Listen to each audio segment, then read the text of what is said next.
It's being described as the biggest clean energy breakthrough in Illinois history. They call it a framework that will generate more than $400 million a year in new investments in energy efficiency and renewable energy.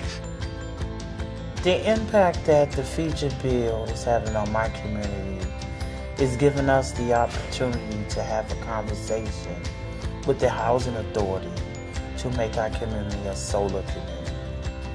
To see the state of Illinois go into this future energy opportunity is a major plus. It is creating a lot of interest and a great deal of questions, and people now are beginning to ask, how do I know if I have property that may be suitable for a 2-megawatt solar array that could help provide electricity for 400 to 500 people or 5 to 6 schools? For those that may be able to actually be part of the construction process, there is a great deal of excitement because that means jobs, as the bill says, the Future Energy Jobs Act. This is something that could allow our country to be more energy independent. These are jobs that can't be outsourced. These are jobs that require human beings to get up on my roof and fasten together those panels, right?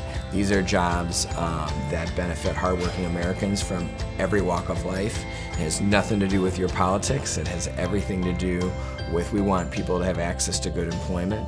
There are jobs for people who are college graduates. There are jobs for people who are high school graduates.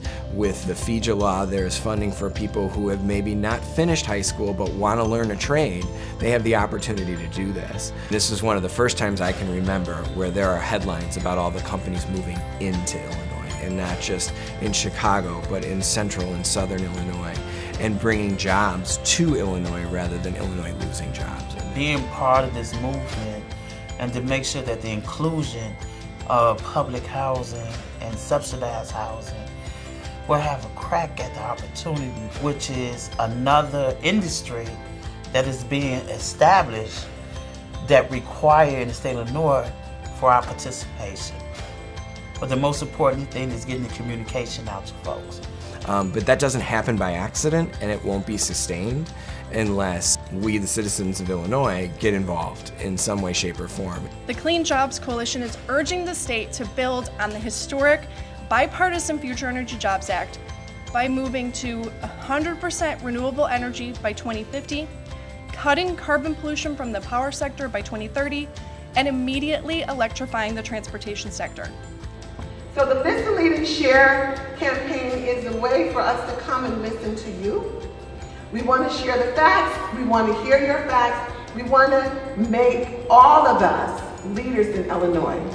I'm a former social studies teacher, right? I've talked about this my whole life to students about citizen activism and being a part of the democracy, and you can walk right into the State House and talk to your local representative and say, you know what, this matters to me.